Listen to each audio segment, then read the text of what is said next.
nǹkan méjì péré la wá ṣe láyé gbogbo ìtókù lẹ́yìn rẹ̀ tá a tún ṣe láyé múlẹ̀ àkùrù báyìí ni lọ́dọ̀ àwọn onísọ́rfù nǹkan kan tí kí la lè fi kọ́ báyìí lọ́dọ̀ àwọn Yorùbá ntí èsojú lọ́wọ́ tí èsì ọ̀ràn àyà ní tókù àṣẹ nǹkan méjì lọ́lọ́ nítorí ẹ̀ dá wa àkọ́kọ́ ni pé Olúwa ní ayé tẹ́ ẹ lọ yìí fa'rifuni dídá tí mo dá yín sáyé nǹkan àkọ́kọ́ tẹ́ ẹ wá sí láyé ni pé ẹ kọ́kọ́ mọ̀ta ló dá yín gan ẹ mọ̀ta ló dá yín kí ló dá yín fún kí lérò rẹ̀ lórí dídá yín ẹ dákun tó bá bí ẹgbẹ́ ta ló dá ọ̀sọ̀ pọ̀ lọ́wọ́ àbí báwo ló ti lè júwe Ọlọ́run fún ẹ kejì lẹ́gbẹ̀ẹ́ rẹ pé mo fẹ́ júwe Ọlọ́run fún ọ wọ́n tó lè júwe Ọlọ́run fẹ́lòmíì ọ̀ máa ń tọ́ wá sí láyé àkọ́kọ́ tó sì wá ṣe ni kí Olúwa ní ẹ mọ̀ mí. fa'rifuni.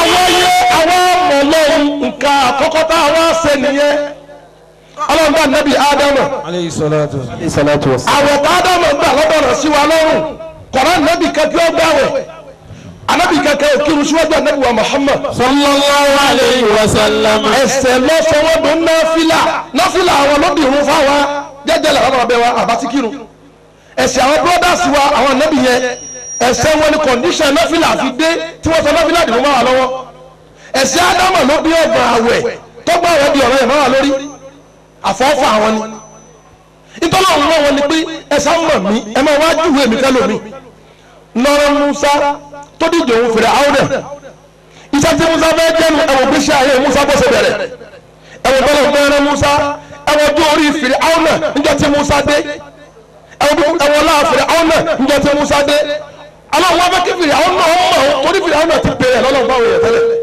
ìlànbí àná àwọn alálẹ̀ wùjúdi anta àrífà rọ́bà mìnàlì márìbùbí anta àrífà rọ́bà mìnàlì márìbùbí.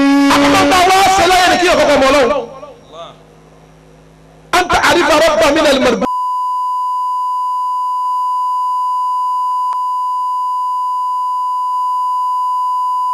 الله يا غفار الله يا غفار اغفري يا باني واسي أغباي الله يا غفار الله يا غفار igifiri abana oníwàásí àgbáyé.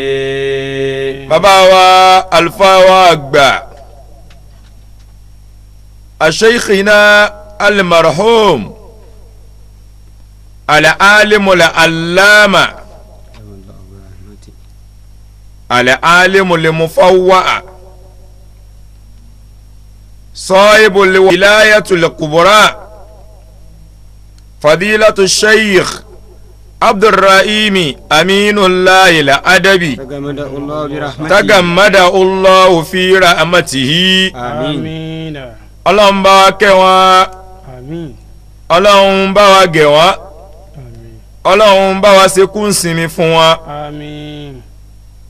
bàbá wa oníwàásí àgbáyé rahimahullah. wọ́n lo ayé wọ́n fi ìgbésí ayé wọn ṣe dáadáa lára ayé wọ́n lo ayé wọ́n fi ìgbésí ayé wọn tún ayé ṣe. bàbá wa oníwàásí àgbáyé rahimahullah ta'ala. wọ́n lo ayé wọ́n fi tún tọmọlàkejì ṣe kóhun náà lè di ẹni Ọlọ́run. wọ́n lo ayé wọ́n fi tún gbogbo ọmọ kéwú ṣe kálíbà di ẹni Ọlọ́run. wọ́n lo ayé wọ́n fi tún gbogbo àwọn àlùfáà ṣe kí wọ́n lè bá rí ọ̀nà Ọlọ́run. Allahu ya Ghaffar Allahu ya Ghaffar igifiri abana oníwàásí àgbáyé. àṣẹ bó bá rí bẹ́ẹ̀ anta Imamul Waizina àgbáyé. Anta Imamul Waizina àgbáyé. Abdurrahimi laka rahman gufurana. Bàbá wa oníwàásí àgbáyé tí wọ́n bá níta ní aṣáájú gbogbo oníwàásí ẹ̀yin láṣáájú wọn. Tí wọ́n bá níta ní àáfàá àgbà nínú oníwàásí ẹ̀yin làáfàá àgbà. Tí wọ́n bá níta ní ọ̀gá nínú oníwàásí anta Imamul Waizina àgbáyé. Abdurrahimi laka rahmanu gufurana. Ọ̀gá nìyí nínú gbogbo ẹni tí í ṣe wáàsí láyé. Ọ̀gá nìyí nínú gbogbo ẹni tí í sọ̀rọ̀ Ọlọ́run láyé. Ọ̀gá nìyí nínú gbogbo ẹni tí í fọ̀rọ̀ Ọlọ́run tún ayé ṣe. Eléyìí lájìdá àlàfíì kò síyàn ń bẹ̀ fún gbogbo ẹni tó bá ní làákàyè. Àáfàá kan ò ṣáájú ká wá gbọ́ pé wọ́n fi soníwàásí àgbáyé fa wọ́n fi wá wé láwàní rẹ̀ fún nílùú Ìlọrin. Anta Imamul Waizina àgbáyé. Àgbọ̀ nílà àbárì bí gbogbo àwọn àáfàá ṣe ṣáájú tó ṣe pé òun kálukú ń sídìí fún wọn kan sáárá sí wọn. Àgbẹ̀ oníwàásí àgbáyé fẹ́nìkan nínú àwọn àáfàá tó ti lọ àfàlájì àbàtà nìkan. Anta Imamul Waizina àgbáyé. Bàbá wáyé wọ́n ráyé wá. Bàbá ṣàyé wọ́n ráyé ṣe. Bàbá ṣe wáàsí ayé gbà pé oníwàásí ni wọ́n fi wá ṣe Imamul Waizina oníwàásí àgbáyé. Bó bá wá rí bẹ́ẹ̀. Abdurrahimi laka rahmanu gufurana. Bàbá wọn oníwàásí àgbáyé gbogbo tí ń jẹ́ àforíjì Ọlọ́run mọ́sà fi bá yín lò. Ahudata min dinina ma kana mustabiha. Àfọ àwọn oníwàásí àgbáyé ahudata min dinina àwọn ni wọ́n ṣàlàyé nínú ẹ̀sìn tá a wà nínú ẹ̀ tí ń ṣe ẹ̀sìn Islam. Ahudata ma kana mustabihan gbogbo tó rú wa lójú. dinina ma kana mustabiha.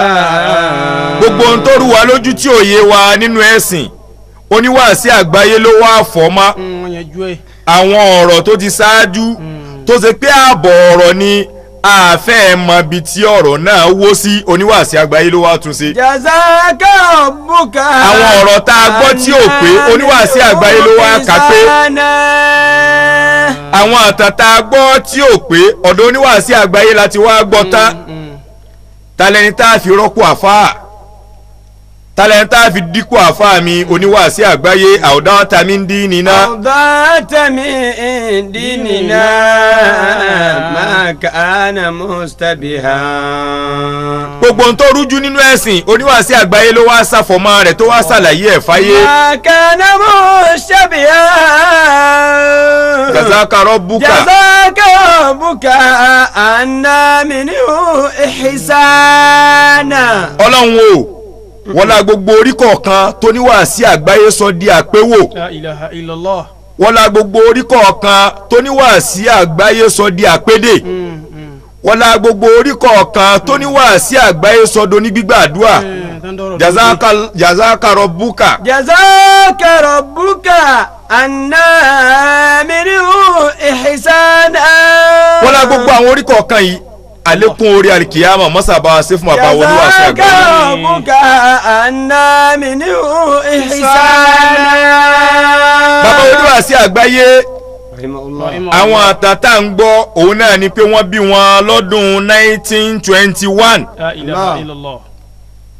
Bàbá wa fayé lẹ̀ ní ọdún 2012. Allah. Wọ́n wá sóǹkà ọdún tí bàbá lò láyé ó ṣe déédéé 90 ọdún àtẹyọkan tí í ṣe 91. Allah. Síyàn bẹ́ẹ̀ bàbá. Bí wọ́n bá wá ní ẹ máa kí ọmọ kéwú jáde nínú àáfàá tọmọ kéwú rẹ tẹ ọmọ kéwú àgbáyé rì ó kéré. Allah.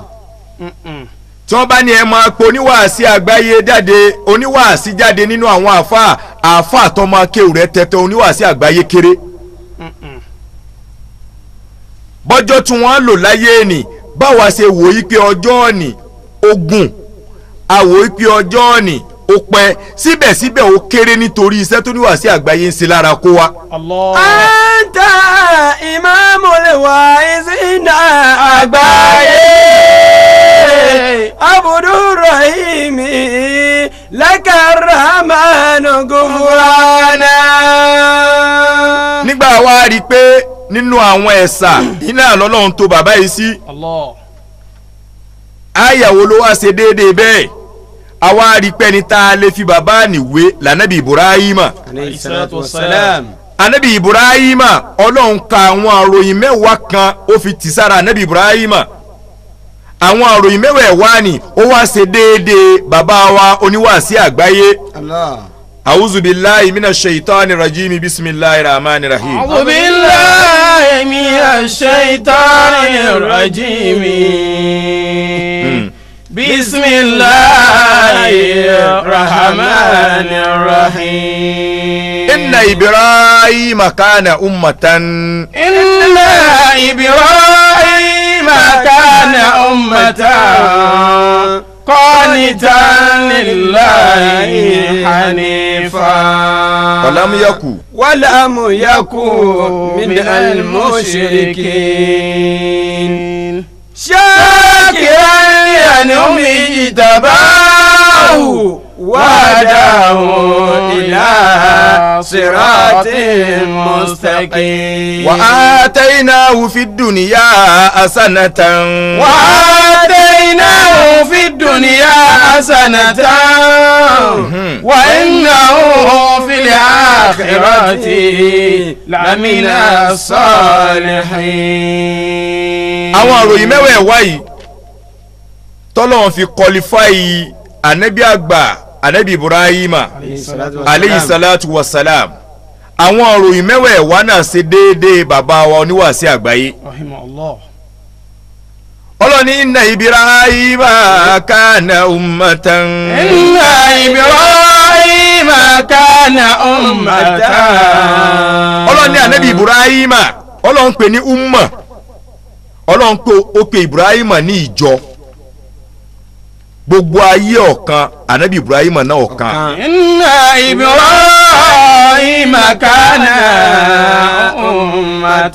ummatan. Ọlọ́run pé anabi Ibrahima ó pe ní ìjọ bàbá wa oníwàásí àgbáyé náà ìjọ làwọn náà. Society ni wọ́n. Torí tá a bá béèrè pé tani fanda alẹ́ adabiyatul kamaliya fahuwa sheikh Abdulrahim Aminullah ila adabi.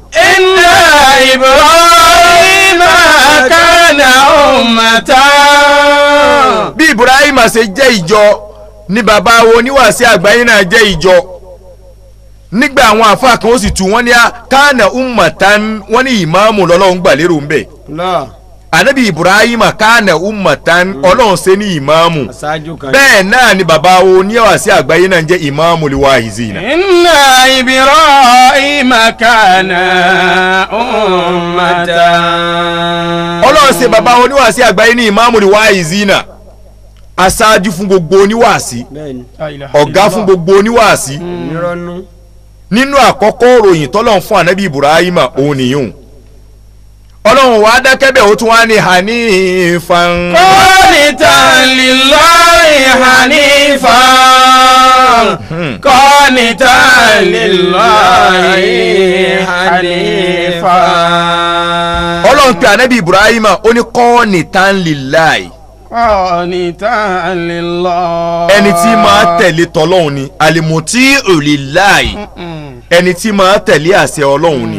Kọ̀kọ̀kọ̀ tọ́lọ́run díẹ̀. Kìí kọ̀rọ̀ sọ́lọ́run lẹ́nu ìtọ́lọ́run bá fẹ́ ní í ṣe ìtọ́lọ́run bá kọ̀ ní í kọ̀. Qanitan náà ni bàbá wa náà. lillahi hanifan. Qanitan lillahi hanifan. Qanitan lillahi hanifa bàbá oníwàásí àgbáyé náà olùtẹ̀lé tọ́lọ́run ni wọ́n. Yattabi'u sharia gbogbo ohun tí sharia là kalẹ̀ iná ni bàbá oníwàásí àgbáyé ń tẹ̀lé. bẹ́ẹ̀ bá dọ́dọ̀ àwọn kàdíyà bàbá oníwàásí àgbáyé ṣe déédéé wọn bẹ́ẹ̀ bá dọ́dọ̀ àwọn tìjàníyà bàbá oníwàásí àgbáyé ṣe déédéé wọn bẹ́ẹ̀ bá dọ́dọ̀ àwọn àdàbíyà bàbá oníwàásí àgbáyé ṣe déédéé wọn bẹ́ẹ̀ bá dọ́dọ̀ àwọn markaziya oníwàásí àgbáyé ṣe déédéé wọn bẹ́ẹ̀ bá tún wá dọ́dọ̀ àwọn makondorowiya oníwàásí àgbáyé ṣe déédéé wọn bẹ́ẹ̀ bá tún wá kó mbẹ́ tó ṣe pé àwọn sòódì yàlẹ́ tún fẹ́ tẹ̀ sí oníwàásí àgbáyé ṣe déédéé wọn. qanita lillahi hanifa qanita lillahi hanifa. bàbá oníwàásí àgbáyé qanitan alimuti ulillahi. bàbá dúró déédéé fọlọ́n. bàbá ń tẹ̀lé tọ́lọ́hún ìtọ́lọ́hún bá fẹ́ lẹ́ẹ̀mọ́ bá bàbá ń bẹ̀ bẹ́ẹ̀ni. ìtọ́lọ́hún ò bá fẹ́ ẹ̀ ní bá wọn bí wọ́n ti ń ṣe nínú ìròyìn tọ́lọ́hún fún ànábì Ibrahima ọ̀kan nìyún náà ó ṣe dé bàbá oníwàásí àgbáyé. qanitan lillahi hanifa walam yakun minal mushrikina walam yakun minal mushrikin. bàbá oníwàásí àgbáyé hanifan ẹni tó mọ́ lẹ́sìn ni wọ́n kò sí wàá bá lọ́wọ́ wọn. ẹni tó mọ́ níwà ni wọ́n bàbá wọn máa kúnlẹ̀ fún ẹni tí wọ́n jù lọ ní kéwú wọ́n máa kúnlẹ̀ fẹ́ni tí wọ́n jù lọ lọ́lá wọ́n máa kúnlẹ̀ fẹ́ni tí wọ́n jù lọ lọ́jọ́ orí wọ́n máa kúnlẹ̀ fẹ́ni tí wọ́n jù lọ nípò. walam yakun minal mushrikina. bí wọ́n ṣe wá ń tẹ̀ fáwọn ẹni tí wọ́n jù lọ ni bẹ́ẹ̀ náà wọ́n tún wá ń sàpọ́nlé fáwọn tó jù àwọn náà lọ. walam yakun minal mushrikin. gbogbo àwọn àfáà bàbá oníwàásí àgbáyé jẹ́ àmọ̀ yìí pé bàbá wa alájí àgbà àwọn làáfáà kan táwọn ní àmọ́ gbogbo àfáà yòókù náà ni bàbá oníwàásí àgbáyé máa ń sàpọ́nlé fún kò sáàfáà táàfáà wo ìpọ́nlé kò sí àfáà wa táàfáà wo ebu ìkún yìí rẹ̀ kò sí àfáà náà táàfáà wo ebu kọ́lá rẹ̀ hanifan ẹni tó kéré ó pe àfáà wa sóníwàásí wọ́n sì wá dá lóhùn ẹni táyé ti gbà yí pé kò jẹ́ nǹkan kan ládùúgbò látara dídáhùn àfáà wa iyì ó wà kún yìí rẹ̀. qanitan lillahi hanifa. yóò dẹni nínú ilé wọn yóò dẹnu àpọ́nlé nínú ilé wọn yóò dẹni tí wọ́n bùkún nínú ilé wọn nítorí dídáhùn oníwàásí àgbáyé fún pé rẹ̀ tó dáhùn. walam yakun minal mushrikina walam yakun minal mushrikin. àṣẹ nínú ìròyìn tọ́lọ̀ ń fún ànábì Ibrahim pé hanifan ẹni tó mọ́ ni kò lè rínú. bẹ́ẹ̀ náà lọ́lọ́run wá sí bàbá wa oníwàásí àgbáyé náà. ìmú kàmákan. Allahu akbar. ayé ni máa wá láì fi káàkiri bẹ́ẹ̀ni.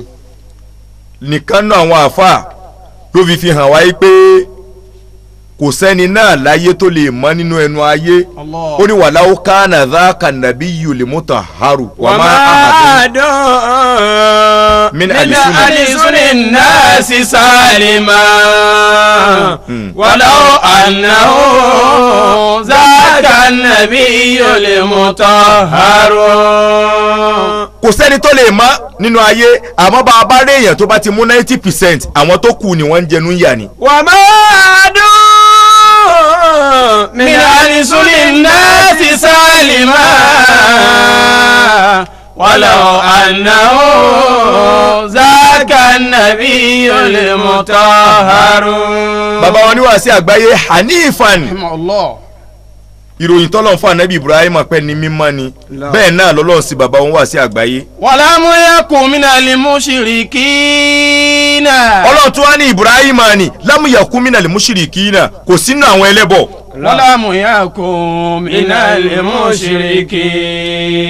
bàbá wa oníwàásí àgbáyé bàbá tó bí wọn tí í ṣe Aminu Lai ọlọ́mọsá bá wa kẹ́ wọn àáfà ńlá ni wọn ìyá tó bí wọn tí ń jẹ́ Balikis àáfà ńlá ni wọ́n ìyá àyà wọn tí ń jẹ́ Rukaya àáfà ńlá ni wọ́n. àti bàbá wa náà wàlámù yakun minali mushiriki. wàlámù yakun minali mushiriki ولم يكن من المشركين. bàbá oníwàásí àgbáyé min tayyibin ila tayyib. Allah. láti bí ìpìlẹ̀ eré síbi ìpìlẹ̀ eré bẹ́ẹ̀ ni ni. láti bí dáadáa síbi dáadáa iná ni wọ́n ti jáde wọn àṣẹbọrí wọn sínú ẹlẹ́bọ. kò nípìlẹ̀ tó dáa nísìnyí wá ń fọ́nbù. nínú àwọn àròyìn tọ́lọ̀ ń fún ànábì Ibrahima aleyhi salatu wa salam. òun ló ṣe déédéé bàbá oníwàásí àgbáyé. tọ́ ẹ jáwó bàbá. ọlọ́run wàá dá dúró bẹ́ẹ̀ tó wá ní shakiran li an'umihi. شاكرا لأنعمه اجتباه وهداه إلى صراط مستقيم وهداه إلى صراط مستقيم. ọlọ́run náà ànábì Ibrahima shakiran li an'umihi. tọ́ àìkọ́ yìí máa ń yashkuru ní amíláì. Allah. ànábì Ibrahima a máa dúpẹ́ àwọn àdẹ̀rà ọlọ́run. Allahu akbar. شاكرا a máa dúpẹ́ àwọn àdẹ̀rà ọlọ́run. bẹ́ẹ̀ náà lọ́lọ́run wá sí bàbá wọn níwàásí àgbáyé náà. lẹ́yìn tọ́lọ́run ní kí àwọn ó yege lọ́dọ̀ àfa àwọn Maulana Sheikh Muhammad Kamaluddin رحمه الله rahimahullahu ta'ala. آمين. wọ́n tún wá ń fi ìmọ̀ tiwọn náà dúpẹ́ pẹ̀lú kíkọ́ àwọn ọmọ ní kéwú. الله fọ́n fi mọ́sán wọn sáhún. títí tí bàbá fi kú tí wọ́n fi wọlé ọlọ́run lọ wọ́n ní sọ́bjẹ́tì tí wọ́n ń tìrìtì ilé kéwú alẹ́ àdàbí yàtọ̀ lè kàmálíyà mádùn lè kàmálù lè àdàbí. èyí sì fẹ́ẹ̀lì ẹ̀. wípé èmi ní ìmọ̀ ọkọ èèyàn ọmọ kéwú lélẹ́yìí لا إله إلا الله. wọ́n ń fi yín òun dúpẹ́ pé ọlọ́run bó ti ṣe mí mo fẹ́ káwọn ọmọ yìí náà ò rí bẹ́ẹ̀ Allah. bàbá ò wá fi mọ bẹ́ẹ̀ bẹ́ẹ̀ ni wáàsí tí wọ́n ń lọ káàkiri ó kù ọ̀la tí àáfàá wọ́ ó kù wọ́n sì tún ṣe wáàsí. ń lọ ilé ilé tuntun ni ilé tuntun ni ilé aládùúgbò níbà ilé tuntun ni igi tí wọ́n ṣẹ̀ṣẹ̀ gé níta níyà yín bàbá wa tí ń jẹ́ baálé ìyá wa Alhaji Muhammad Alhadi àwọn ni wọ́n jọ ṣègbà pẹ̀lú Alhaji àgbà àti bàbá wa Alhaji Sidiku Dúòsí ilé Ìgbòho wọ́n lọ ayé dáadáa púpọ̀ àdúgbò tẹ gbogbo àlùbáríkà àtàwọn ọmọ kéwù ti bẹ̀rẹ̀ ní wọ́n àti kí lámọ̀ ṣe ń bì í. رحمه الله. wọ́n wá sọ̀rọ̀ ńbẹ̀ fa wọ́n tún wá sọ fáwọn èèyàn yìí pé ẹ pàdé mi lọ́la. wọ́n ní ká tó kẹ́ kúlú Allahu Rabbul Alamin. Alhaji wa Abdulkarim Zakariya lókè àgbẹ̀dẹ màmá wa lọ́dọ̀ ọlọ́run nírọ̀lẹ́ ọ̀la níjókòó wá sí ti yàwá náà. a kàlá sáré ń bẹ̀ ni a ṣe wá sí wákàtí kan ká tó máa wá bọ̀ wá sí òkèkèrè ń bí ní Ansar Islam. kódà àkọ́kọ́ ní wáàsí lókè àgbẹ̀dẹ ibẹ̀ láti lọ kálá àsárì á lo wákàtí kan ń bẹ̀. Allah. lẹ́yìn bẹ́ẹ̀ ẹ wá pàdé mi níyà yín láì ní mọ̀ pé ìpàdé tibẹ̀ kò sí mọ́ fún bàbá. wala taqulanna li shay'in inni fa'ilun dhalika gadan illa an yasha Allah. bàbá silọ́hún wà àbúdí rabbaka àtàyà àti yàkàlìyẹ̀kì. wa abudi rabbaka hatta yatiyakal yakin. وعبد ربك حتى يأتيك اليقين. bàbá wọn wá sí àgbáyé رحمه الله. báwọn ṣe mọ̀ wọ́n tún wá ń fi ìmọ̀ náà kó àwọn ẹlòmíì káwọn náà lè bá a rí bíi tiwọn. Allahu akbar. wọ́n fi yín dúpẹ́ oore tọ́lọ́run ṣe fún wọn pé ọlọ́run ó so oore fẹ́mi ó ṣe mí láàfà gbogbo àfa kò sí mo wá fẹ́ jẹ́ káwọn ọmọ kí omi náà dá àfà. شاكرا لأنعمه اجتباه وهداه إلى صراط مستقيم وهداه إلى صراط مستقيم. ṣáàkiri alẹ́ àná omi yìí ìròyìn ẹlẹ́ẹ̀karùn-ún inú mẹ́wàá tọ́lọ́run fún anabi Ibrahima alayhi salatu wassalam. bẹ́ẹ̀ náà ni bàbá oníwàásí àgbáyé náà rí ọlọ́run wa ní ìjì tàbáwù àṣẹṣà anabi Ibrahima. wahadahu. Allahu akbar. إلى صراط مستقيم وهداه إلى صراط مستقيم. ìròyìn ẹlẹ́ẹ̀kẹfà tọ́lọ́run fún anabi Ibrahima ìjì tàbáwù ọlọ́run la ṣe lẹ́ni ẹ̀sà bàbá oníwàásí àgbáyé náà ẹni ẹ̀sà ni wọ́n ẹ̀sà ni wọ́n bàbá. bàbá rí mọ́kọ́. ẹ wádìí ọmọ akéwu Mọ̀lánà Sheikh Muhammad Kamaluddin pọ̀ kódà àwọn tó ṣáájú bàbá ń bẹ nù wọn tó ṣe yí pé wọ́n jẹ́ senior fún bàbá wọ́n jẹ́ àfáà fún bàbá oníwàásí àgbáyé àmọ́ Ọlọ́run wá yọ bàbá wọn oníwàásí àgbáyé kó jẹ́ ní ẹ̀sà tí ẹ̀ òjò tí wọ́n ná àwọn tó kù bọ́lọ́run ṣe ṣẹ̀ṣà Ànábì Ibrahim náà àwọn ànábì Ọlọ́run Ọlọ́run ṣẹ̀ṣà oníwàásí àgbáyé náà nínú ọmọ akéwu bàbá wa Lájí Àgbà Allahu Akbar ìjìtàbáwò Ọlọ́run náà wà lá ṣe bẹ́ẹ̀ fún wa'adahu ila siratin mustaqim wa'adahu ila siratin mustaqim. adé tí ó yàtọ̀ nínú wọn bàbá ò fẹ́ràn ẹnìkan tó àfa wọn ọ̀dọ̀ àfa àwọn oníwàásí àgbáyé làwa ti mọ̀ yí pé nígbà tí fóònù ò tí ì di báǹtúyẹ̀ rẹ̀ báyìí nígbà tí fóònù ń bẹ ń bí pé ẹ máa gbé ńlẹ̀ ọ̀dọ̀ àfa àwọn làwa ti rí pé bá àfa yẹn bá ń bá yẹn sọ̀rọ̀ lórí fóònù àkúnlẹ̀ fún ni. kúnlẹ̀ ní jẹ́ndà erunu bàbá. bí bàbá Alájí Àgbà bá wá pè wọ́n ìta àfihàn yìí pé bàbá ní sọ̀rọ̀ ni pé àfa wo sì máa kúnlẹ̀ ń di fóònù. nídìí fóònù láì rí wọn. lọ́rọ̀ tiwọn náà fi yàtọ̀ nínú gbogbo ọmọ akéwù. ló fi jọra wọn wọn láfa rẹ̀ ń gbé wa ní mò ń rí sífù lọ́wọ́. bàbá wa oníwàásí àgbáyé wọ́n pè wọ́n ní wàásí ẹ wá ṣe wàásí fún wa pósítà sì jáde pé ìjọba yìí ni bàbá náà sì gbà pé àwọn ò wá ó wá kọ̀ láti wọn ó lọ wàásí ọmọ wọn kan ṣaláìsí. shakiran li an'umi ijtabahu wa'adahu ila siratin mustaqim. ọmọ wọn ó ṣaláìsí gbogbo ayé wa ń kí bàbá yìí pé ẹ pẹ̀lẹ́ ẹ kú ọ̀rọ̀ ọmọ ní yunifásitì iná ló wà ọmọ náà wàá bọ́ síwájú Ọlọ́run wá sí Kọ́lá ó wá díjọ wá sí bàbá wa jáde wọ́n sì lọ wá sí ni wọ́n à torí wípé ọmọ mi kú kí wọ́n máa sọ pé àwọn kárí bọnú àwọn ò ní lọ wọ́n à sì rán àyàn lọ. lásìkò tá a lè lọ ń bí kódà mo sọ fún àwọn jàmáà mi gbà tá a ń bọ̀ mo ní mò ń bọ̀ wáyà mo ní ìsìn ní ìlòjú wákàtí kan lọ insha Allah lóòótọ́ àtúníwàsí ńlẹ̀ àmàlà lórí ká mọ̀ wà má rárá yányá òde Allah bẹ́ẹ̀ bá sì gbọ́ ẹ mọ̀ kó tó déédéé wòye àná ọmọ bíbí inú mi tọ́jú ọmọ ọdún mọ́kàndínlógún tó ń fẹ́ wọ yunifásitì wọ́n sì ń gbé sàárè ẹ̀ lọ́wọ́ báyìí. ọ̀nà ẹ̀sìn ní ìmọ̀. alẹ́ innama awladuna baynana akibaduna tamushi ala al-ardi. ẹ̀yin sì lè wá mọ̀ ẹ̀ sì lè mọ̀ ẹ̀ sì lè mọ̀. Allah. الذين إذا أصابتهم مصيبة قالوا إنا لله وإنا إليه راجعون. báwọn jàmáà lọ́kùnrin tí wọ́n jẹ́ tiwa nínú ìjọ yìí tí wọ́n bá gbọ́ tẹ̀yìn jàmáà lóbìnrin tẹ̀ délé ẹgbẹ́ tẹ̀ gbọ́ àwọn tẹ̀ lẹ pósítà mọ́ta fún pé kí wọ́n wá. ǹjẹ́ wọ́n wà mọ́rísìn wọn ni àwọn disappoint wọn ẹ̀sìn ní mà ó sì wọ́ ọlọ́run ọmọ wa bẹ́ẹ̀ Allah tí gbogbo ayé wa ń dárò wa lórí ẹ̀ ẹnìkan ọmọkpa jáde ńlọ bí kan nísìn bí à ń pa àbá sí ńlẹ̀ àbálàjì àgbàna wa ń sẹ́ àbíbí kan àwa dá yín lóhùn nítorí pé àbẹ̀bí tá a ti rí ọ̀nà ọlọ́run. إن الساعة آتية إن الساعة آتية أكاد أخفيها لتجزى كل نفس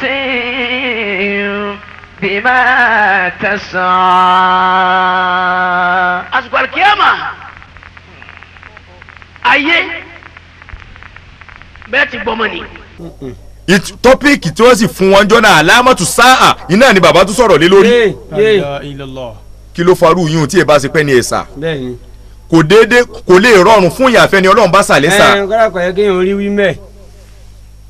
bí ẹ bá ṣe pẹ́ ni tọ́lọ́ ń sàlẹ́sà kò lè rí ṣe ẹ̀sà ni. àmọ́ nítorí pé ẹ̀sà ni wọ́n bọ́lọ̀ ń ṣe fún ànábì Ibrahima tó jẹ́ ẹ̀sà nínú àwọn ànábì Ọlọ́run lọ́lọ́run ṣe oníwàásí àgbáyé náà ní gbogbo àfa. wàdé ila siratin mustaqimi wàdé ila siratin mustaqimi. ìròyìn ẹlẹ́ẹ̀keje Ọlọ́run ànábì Ibrahima hadahu asamana rẹ̀ atọ́sọ́nà ila siratin mustaqimi. ojú ọ̀nà tó tọ́ afẹsẹ̀ ànábì Ibrahima lébẹ̀ Allah. bá a ṣe wá ṣe fún ànábì Ibrahima ni Alayhi salatu bẹ́ẹ̀ náà wassalam. la ṣe fún oníwàásí àgbáyé náà oníwàásí àgbáyé wọn à mú kan mọ́kan níbi Ọlọ́run ní sísìn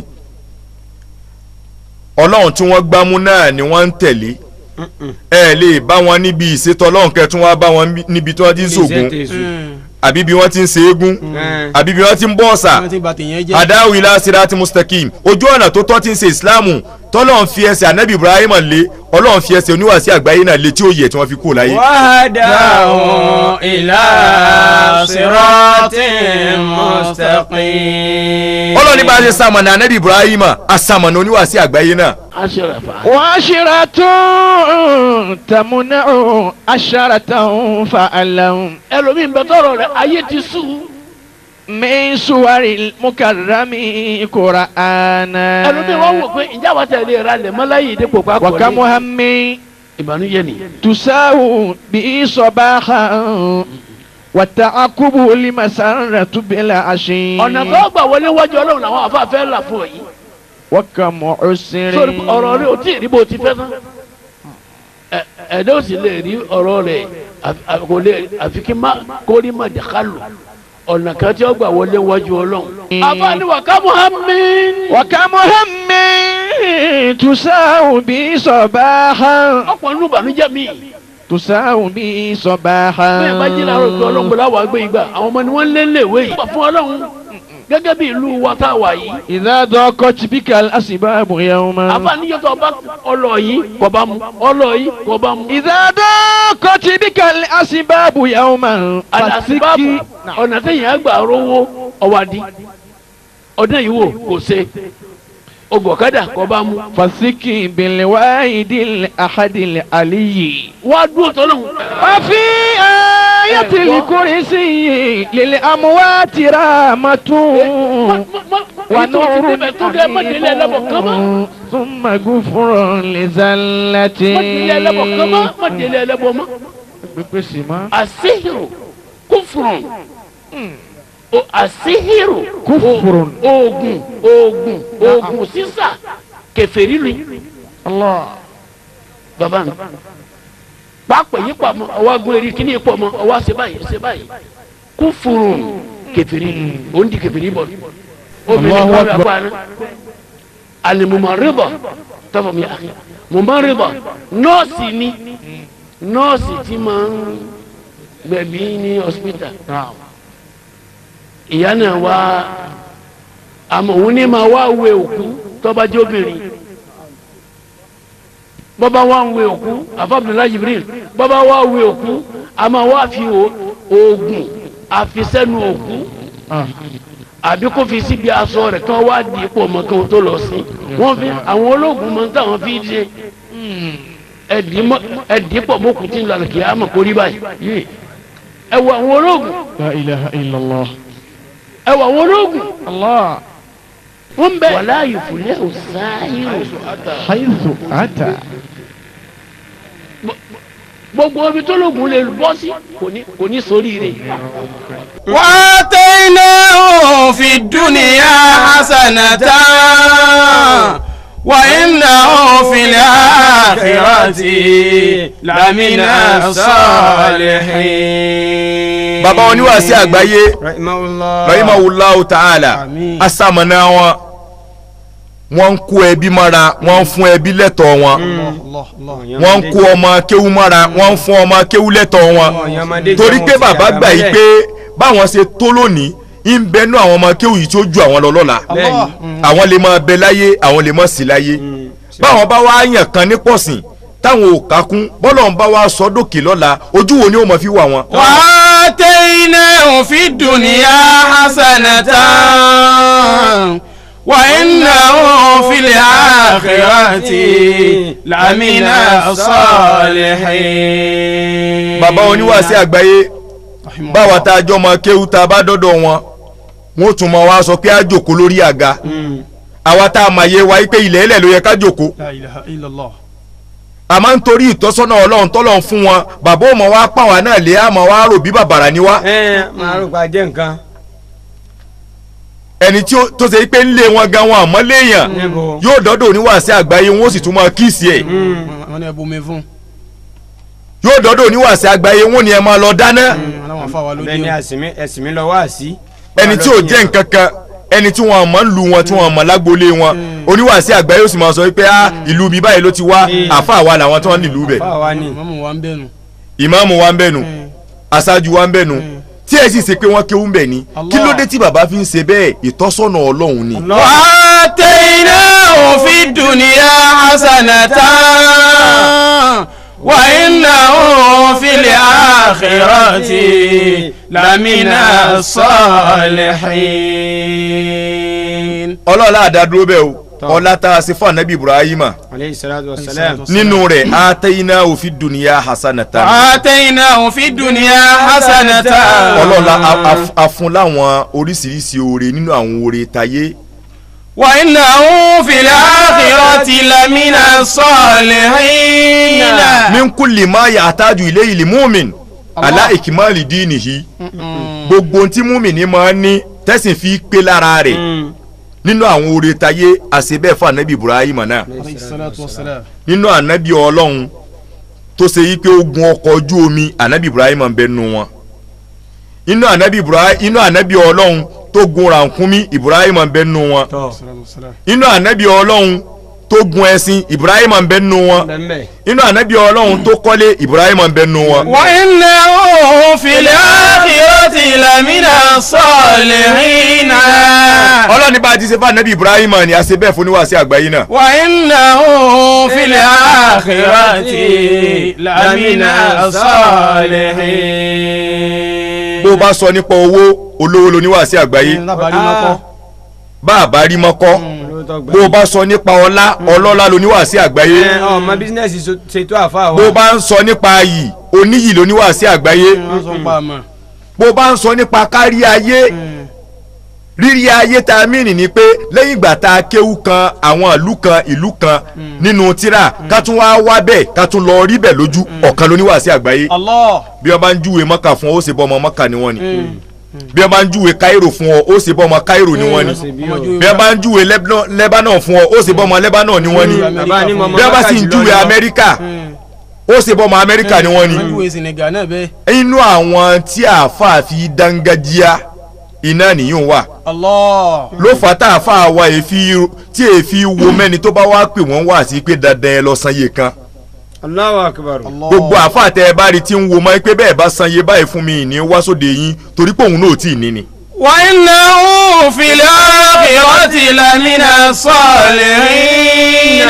torí pọ́lọ́hún ti sóore yìí fún bàbá oníwàásí àgbáyé náà kò jẹ́ wọn ó wo tọwọ́ ẹlòmíì. وإنه wọ́n ní kéyìí tó kàn ní káwọn ọmọ jíṣẹ́ tọ́lọ́hún fáwọn èèyàn. في الآخرة لمن الصالحين. wọ́n wá ń fi owó wọn wọ́n fi ń jíṣẹ́ ọlọ́hun wọ́n fi ìmọ̀ wọn wọ́n fi ń jíṣẹ́ ọlọ́hun gbogbo tí wọ́n ní wọ́n fi ń jíṣẹ́ tọ́lọ́hun nígbà èèyàn lọ ra 18 acres wọ́n wá yọ ilé kéwú ńbẹ̀ wọ́n yọ nursery school ńbẹ̀ wọ́n yọ primary school ńbẹ̀ wọ́n yọ secondary school ńbẹ̀ wọ́n yọ mọ́sálásí ńbẹ̀ nínú ilẹ̀ kan náà tó bá ṣe pé nínú oore tayé ni ọlọ́run ṣe fún wọn ọlọ́run wá ní bá a ṣe wá sóore tayé fún ànábì ibrahima bẹ́ẹ̀ náà la ṣe fún wàásí àgbáyé náà. fil akhirati lamina salihina wa innahu fil akhirati lamina salihin. ọlọ́run ní orí ẹlẹ́ẹ̀kẹsàn-án tá a tún wá sí fún ànábì ibrahima bá a ṣe sóore tayé fún tó yìí wa innahu fil akhirati lamina salihin bó bá dijọ́ àlìkìyàmà nínú àwọn ẹni rí lásìrò rẹ̀ mọ́. bẹ́ẹ̀ náà la fọwọ́ níwáàsí àgbáyé nínú sáfù àwọn ẹni rẹ̀ iná làwọn náà wà bó o bá sì níyìn òye ọ torí pé àti ìdálìkìyàmà ó rí i pé kò sí ẹni tí àwọn àfáà oníwàásí àgbáyé máa ń ròyìn jù láyé tó ju àwọn ẹni Ọlọ́run lọ. Allah àròyìn sí ọ̀dàmọ̀ lọ gbà. gbogbo àwọn àfáà ni wọ́n máa ròyìn wọn tí wọ́n máa sọ màhásínù wọn àwọn dáadáa wọn tí wọ́n ṣe láyé. àsọ̀rọ̀ sẹ́yìn Ibrahim Niyasi ìgbàjọ́ ń gbé ni. wa innahu fil akhirati. wa innahu fil akhirati lamina salihina. wa innahu fil akhirati lamina salihin. ó máa wá gbọ́ eléyìí yé látara ọ̀rọ̀ ìmáàmù Ṣáfi'í ó ní uhibbu salihina falastu minhum. uhibbu salihina falastu minhum. la'alli an anala bihim shafa'a. la'alli an anala bihim shafa'a. ìmáàmù Ṣáfi'í ó ní mo fẹ́ràn àwọn ẹni Ọlọ́run. uhibbu salihina falastu minhum. ó ní kìí ṣe pé mi náà wà lára wọn o àmọ́ mo fẹ́ràn wọn ẹ rí i pé bàbá oníwàásí àgbáyé gbogbo àwọn ẹni Ọlọ́run ni wọ́n máa sọ̀tàn wọn ọ̀dọ̀ wọn là á ti ń gbọ́tàn ṣé wà á límì ọ̀dọ̀ wọn là á ti ń gbọ́tàn àwọn ọmọ ṣé wà á límì a máa gbọ́tàn ṣé wù bàdéǹdè a máa gbọ́ ìtàn ṣé wù sóró a máa gbọ́tàn mèémásà a máa gbọ́ kòkó kò béèrè a máa gbọ́ àfa karatu a máa fọ́ àfọ́ ọmọ yíyà a máa gbọ́ àfa sàrùmí a máa gbọ́ àfa sàláàtì a máa gbọ́ àfa àwo bàbá wa arúgbó ń pàkátà ọ̀dọ̀ oníwàásí àgbáyé la ti ń gbọ́ tàn wọn bàbá wa oníwìrìdì ń pàkátà ọ̀dọ̀ oníwàásí àgbáyé la ti ń gbọ́ tàn wọn bàbá wa pàtàkì nàdàndà ọ̀dọ̀ oníwàásí àgbáyé la ti ń gbọ́ tàn wọn àfa alábìdún ọ̀dọ̀ oníwàásí àgbáyé la ti ń gbọ́ tàn wọn ìmáàmù ọ̀fà ọ̀dọ̀ oníwàásí àgbáyé la ti ń gbọ́ tàn wọn bàbá wa ọlọ́run gbọ́ bẹ́ẹ̀ ọ̀dọ̀ oníwàásí àgbáyé la ti ń gbọ́ tàn wọn bá a ṣe wá ń gbọ́ gbogbo àwọn ẹni ọlọ́run lọ́dọ̀ wọn yìí àfààní kí ló dé tí n fi ń ṣe bẹ́ẹ̀ láàlì àná alábí im ṣàfà. láàlì àná alábí ṣàfà. láàlì àná alábí ṣàfà. ó ní ó ló dá mi lójú ni àná alábí im ṣàfà látara pé ń sọ̀rọ̀ wọn ń sọ dáadáa wọn bó bá dijọ́ àlìkìyàmà wọn ò wá sí pé èmi náà kí n máa jára wọn. àti tó bá wá rí bẹ́ẹ̀ wa innahu fil akhirati lamina salihin. wa innahu fil akhirati lamina salihin. wa innahu fil akhirati lamina salihin. bàbá oníwàásí àgbáyé nínú àwọn ẹni rí ni wọ́n wà láyé nínú àwọn ẹni rí ni wọ́n wà lálìkìyàmà gbogbo àwọn àfáà tá a wá ṣẹ́kù ọ̀rọ̀ tọ́lọ́run fi wá parí ọ̀rọ̀ anábì Ibrahima tó jẹ́ ìròyìn ẹlẹ́ẹ̀kẹwàá òun wá bá gbogbo wa tá a ṣẹ́kù láyé ó bá wa wí lónìí ọlọ́ni summa awhayna ilayka ani tabi'a millata Ibrahima anifan wa ma kana minal mushrikin. Thumma awhayna ilayka an tabi'i millata Ibrahima anifan wa ma kana minal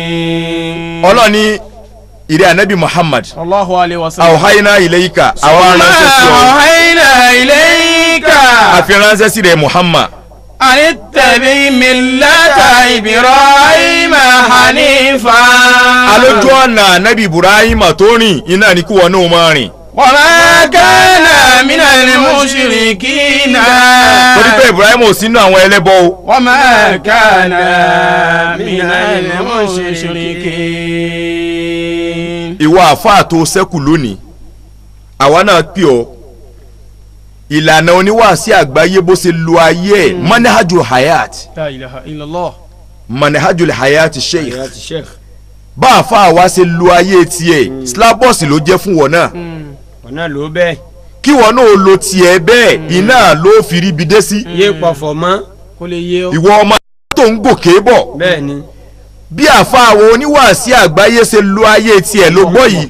ìwọ náà lo tiẹ̀ bẹ́ẹ̀ kó o lè ríbi dé sí. oníwàásí àgbáyé ọ̀pọ̀fọ̀ kó tó ráyé gbé.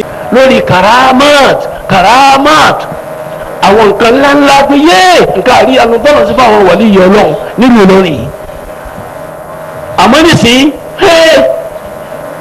àrí owó ní kálukú wa owó ni bẹ́ẹ̀ bá di tí wọ́n bá ti ẹsẹ̀ máa lọ gírígírí nìkan nísìnyí owó ni ẹnìkan sọ fún mi ó ní gbogbo nǹkan tí wọ́n bá fi ṣe nǹkan owó ni àfikún ní ẹ̀yà rẹ̀ yẹn nù wọ́n sì ń ṣe é. bẹ́ẹ̀ wọ́n sì ń ṣe é ní pààtì èèyàn wọ́n sì ń wú òkú. wọn ò sì kọ́. aṣọ tí wọ́n fi sí òkú ni wọ́n sì wú kí ló tó mọ́. bẹ́ẹ̀ni èmi tí wọ́n yẹ kí wọ́n tún lẹ̀ wọ́n. tọ́jú eléyìí náà. omi wọn àti gbódìrí òkú náà wọ́n á gé bí gbàtàrà gbàtà gbọ́n ẹran. bẹ́ẹ̀ni máa fún. wọ́n sì lọ ta ní 4,000 nítorí owó yìí náà ni. nítorí ọ̀wá ní jẹ́ dédé ẹ̀ mọ́ ni. ẹnìkan bẹ́ẹ̀ láàrin wa yìí. ìjọ kú wọ́n làwọn lọ ṣe sí tẹ́ ẹ má ṣe sí tẹ́ ẹ ṣe ságbàlá ní ẹ ṣe sí tẹ́ wọ́n fọkọ̀ bọ̀ láti rí. láìpẹ́ yìí náà ló kú. wọ́n sì wá lọ ṣe sí tẹ́ nígbà wo dijọ́ kejì wọ́n bẹ́ẹ̀rì rẹ̀ mọ́.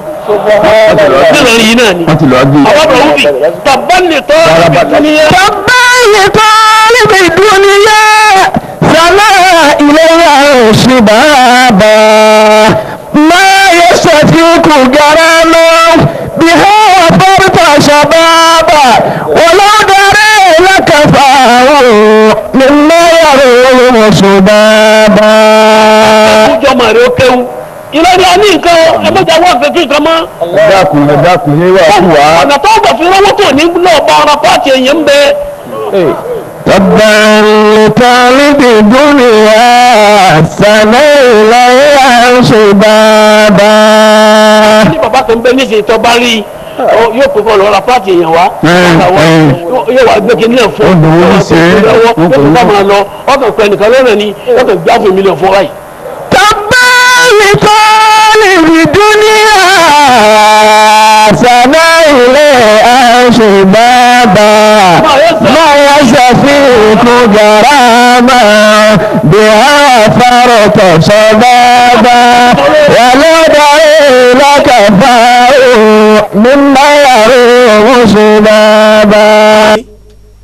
àwa ń pariwo òǹkàlùkù ń pariwo níwàásí àgbáyé nígbà ayé wọn àwọn ni lọ́tún àwọn ni lósì àwọn ni wájú àwọn ni lẹ́yìn bá a ṣe ń gbọ́ wọn Nàìjíríà bẹ́ẹ̀ là ń gbọ́ wọn lókè òkun. bẹ́ẹ̀ ni Nàìjíríà náà wọ́n kárí gbogbo ayé ni òkè ọ̀yá. ó wá dàbí ìgbà tí ò sáàfà míì láyé máa tayọ níwàásí àgbáyé. wa ma kana minal mushrikina wa ma kana minal mushrikin. sẹ́bẹ̀ yìí tẹ́lómi ìfẹ́ forí sọlẹ̀ nítorí ẹ̀ náà nù anisa àwọn nìkan wọn wà láyé ni. àwọn nìkan ni kò sẹ́lùmí mọ́ ni. tàbá kùlùbà káomi. tábàlì kùlùbà káomi wà má làhá ìdá dùnúbò wà má làhá ìdá dùnúbò. ẹ̀yin tẹ́ ń pẹ́gàn oníwàásí àgbáyé lọ fún yín ẹ̀yin tẹ́ ń sọ wípé sóun nìkan ní ń bẹ láyé ni tẹ́ ń pé fẹ́ sí wọn wó. ẹ̀yin tẹ́ ẹ lérí wípé àfi tí bàbá wa Aláàjì Àgbà ò bá kulẹ̀ ní mú oníwàásí àgbáyé lọ fún yín. tábàlì kùlùbà kámi. kí ló dé táwọn ọkàn kan ó máa etí ọkàn kan. wà má làhá ìdá àdùnnú. àwa wádìí pé ọkàn tẹ́ etí tẹ́ ẹ fẹ́ràn kí lẹ̀ṣẹ̀ tó ṣe fún yín ẹ̀ rí nǹkan kàkà. wà má làhá ìdá àdùnnú. ẹ̀yin tẹ́ ń yọ ike àdàbíyà fẹ́ǹsì wọn wó tiẹ̀ náà ń bọ̀ wá wó ńjọ́ kan ẹ̀yin tẹ́ ń sọ pé àdàbíyà wọn àárẹ̀ ní fẹ̀yìntì mọ́ wọn náà ń bọ̀ wá rí bẹ́ẹ̀ ńgbà kan. kùlùbà káomi wà má làhá ìdá dùnúbò wà má làhá ìdá dùnúbò. wọ́n tó ń pariwo póníwàásí àgbáyé nìkan ní bẹ́ẹ̀ ńlọrin ni tó wá ń fi yún kórìíra àfa wa oníwàásí àgbáyé ti lọ wàtásítà yìí àǹfùsùn nùfúzà أنفس نفوسا وما لها عندها نصيب وما لها عندها نصيب. a sì máa ráwọn ẹ̀mí kan yóò máa torí ẹ̀mí kan parẹ́ ani tí ò bá ṣe lágbájá kó ṣe mí àwa wádìí pé ẹ̀mí tó fẹ́ torí ẹ̀ para rẹ̀ kí ni tó ṣe fún ọ kí ni tó gbé fún ọ kí ni tó sọ ọ́ dà kò rí nǹkan kan wí tayọ pé ń fẹ́ràn Ọlọ́run lára rẹ̀. wàtásàhí. àṣẹ gbogbo ẹni tí ń ròyìn oníwàásí àgbáyé ó kéwú lọ́dọ̀ wọn ni ó gba tírà wọn ni ó gbọ́ wàásí wọn ni òfin wá ń pè wọ́n láàfáà rẹ̀ akí ọkọ oríire. wàtásàhí ànfúsùnù fúnṣà. ẹ̀yin tẹ́ ẹ fẹ́ ṣe mọ̀lídì tẹ́ ń pa àfa wa akí ń kó oríire. wàmálà. ẹ̀yin tẹ́ ẹ fẹ́ ṣe wàlímà tẹ́ ń pa àfa wa akí ń kó oríire. ẹ̀yin tẹ́ ẹ fẹ́ ṣe ìyàwó. ẹ̀yin tẹ́ ń sòkó àgbà tẹ́ ní oníwàásí àgbáyé ni kó wá ṣe wàásí akí ń kó oríire. ẹ̀yin fẹ́ràn àfa wa wàtásàhí ànfúsùnù fúnṣà. wàmálà نصيب وما لها عندنا نصيب. àwọn ẹ̀mí tí wọ́n wá ń torí pé àwọn fẹ́ràn oníwàásí àgbáyé pè wọ́n àwa wádìí kí ni tó fà á àwọn náà fẹ́ẹ́ rí nǹkan kankan yìí pé tó níwàásí àgbáyé ṣe fáwọn rìtayọ pé àwọn fẹ́ràn Ọlọ́run lára wọn àwa rí i pé tó bá rí bẹ́ẹ̀ madaka illa limudimaratin. madaka illa limudimaratin. adimara shahidun raqibu adimara shahidun raqibu. madaka àti kíní àti èkejì kò jẹ́ nǹkan kan illa limudimarati ìkankan iná lọ́lọ́run pamọ́ Ọlọ́run fi nǹkan kan pamọ́ sábẹ́ rẹ̀ ni làwọn kan fi ń fẹ́ràn oníwàásí àgbáyé làwọn kan fi ń sọ pé àwọn ò fẹ́ràn wọn ẹni tó wá fi nǹkan náà pamọ́ àdìmára ṣáìdù rọ̀kìbù àdìmára ṣáìdù rọ̀kìbù. ọba tí ń rí gbogbo wa ni o ọba tí sì ń mójútó àlámọ̀rí gbogbo wa ni òun náà ló tó bẹ́ẹ̀ gbogbo ẹni tó bá wá bára rẹ̀ níbà wípé nínú olólùfẹ́ oníwàásí àgbáyé lòun wà akíbáríkà gbogbo ẹni tó bá bára rẹ̀ yìí pé mọ́ní àjòlá àyàtì oníwàásí àgbáyé lòun ń lò akíbáríkà àwa fi yún pé wọn náà tó bá ṣe pé lórí ẹ̀gàn tàná náà ló wà oníwàásí àgbáyé ti lọ tiẹ̀ ló kù ó bá ṣe pé lórí ìsọkúsọ tàná náà ló wà oníwàásí àgbáyé ti lọ tiẹ̀ ló kù lórí ẹ̀ ló tún wá lè sí. abẹ́lọ́hún gbogbo ohun tí ń jẹ́ ọmọ tó tara oníwàásí àgbáyé jáde ọlọ́run yá mùsínú fi máa mà bọ́ kún mùsínà fi máa bàkì. yá mùsínà fi máa mà dọ́ kún mùsínà fi máa bàkì. ọlọ́run wọ́n ló ṣàánú àfáwọn oníwàásí àgbáyé oníwọ̀n ráyé wá ó ṣàánú àfáwọn oníwàásí àgbáyé oníwọ̀n ráyé ṣe ó ṣàánú àfáwọn oníwàásí àgbáyé oníwọ̀n ráyé lò yá mùsínú. yá mùsínú bí màmá dá kọ́ mùsínà bí màmá kí. bó ṣe gbà fáwọn oníwàásí àgbáyé gbogbo ọmọ tí bàbá fi ilẹ̀ ọlọ́run dákun mọ́sà bá wa gbà fáwọn náà bẹ̀rẹ̀ látòrí àfa àwọn àgbà Sheikhina Al-Mubarak hafizahullah ó fi kárí gbogbo tí ń jẹ́ ọmọ oníwàásí àgbáyé lọ́kùnrin látòbìnrin àtòbìnrin yá mùsínú fi máa mọ̀ bọ́. yá mùsínú fi máa mọ̀ bọ́. ọba tó ṣe dáadáa fáfá oníwàásí àgbáyé kún mùsínà fi máa bà kí. gbogbo tí bàbá fi ilẹ̀ pátá lọ́mọ mọ́sà bá wa dúró tì wọ́n. fi máa bà kí. gbogbo tí bàbá fi ilẹ̀ níyàwó mọ́sà bá wa dúró tì wọ́n. gbogbo tí bàbá fi ilẹ̀ lọ́mọ kéwú ọlọ́mọ́sà bá wa dúró tì wọ́n. gbogbo tí bàbá fi ilẹ̀ níjọ ọlọ́run mọ́sà bá wa dúró tì wọ́n gbogbo tí bàbá fi ilẹ̀ lólólùfẹ́ mọ́sà bá wa dúró tì wọ́n yá mùsínú. yá mùsínú fi màmá dọ́ kó mùsínà fi màmá kí. nílé kéwú wa Madul Kamalul Adabi ó dọwọ́ wọ ọlọ́run wọlá gbogbo àwọn àfáà tó mú tiwọn dúró tí òjò owó mọ́jẹ́ ti oníwàásí àgbáyé náà owó. Amina. mọ́sálásí wa Masjidu Tajul Hadab ọlọ́run wọlá gbogbo àwọn àfáà tó mú tiwọn dúró mọ́jẹ́ tó oníwàásí àgbáyé náà owó. Ya Musinun fi mamada komo sina fi mambaki. Al-Jama'atul Ansarul Islam ọlọ́run afọlá bàbá tó fi lọ́lẹ̀ bẹ̀wọ̀ ọlọ́run má bà ẹgbẹ́ náà jẹ́. Amina. bàbá wa Alhaji àgbà tòní Al-Khalifatul Adabiyya ọlọ́run tó dúró ti bàbá wa Alhaji àgbà tàná mọ́sàbà dúró tàwọn náà. Ya Musina fi mamada komo sina fi mambaki. ọlọ́run má dààmú wọn ọlọ́run má wàhálà wọn ọlọ́run má fàárẹ̀ ṣe wọ́n má fàmúdì kàn wọ́n. Amina. bákan náà la tọrọ fún bàbá wa àgbà nílé gèrè ọlọ́run bá wa kẹ́ wọn bá wa gẹ̀ wọ́n. Amina. khalifa wọn Al-Maami Sharafuddin Abdulkadir Ibrahim ọlọ́run ya Musinun. Ya Musina fi mamada komo sina fi mambaki komo sina fi mambaki. ọba tó dúró ti bàbá wa lé gèrè lójú ayé wọn bá wa dúró ti àlífà wọn tòní tí ń bẹ láàyè wọn ọlọ́run má ṣẹ̀rù bà wọ́n. àwa tọrọ fáfáà wa àgbà tí wọ́n ṣẹ́kù bàbá wa Fadilatu Sheikh Alhaji Waliyullahi aláṣẹ ọlọmọsàjárí bàbá pẹ́ ẹrù náà ọlọmọdé ó ta wọn lórí mọdé ó wọ̀ wọ́n lọ́rùn. Ya Musinun. Ya Musina fi mamada komo sina fi mambaki komo sina fi mambaki.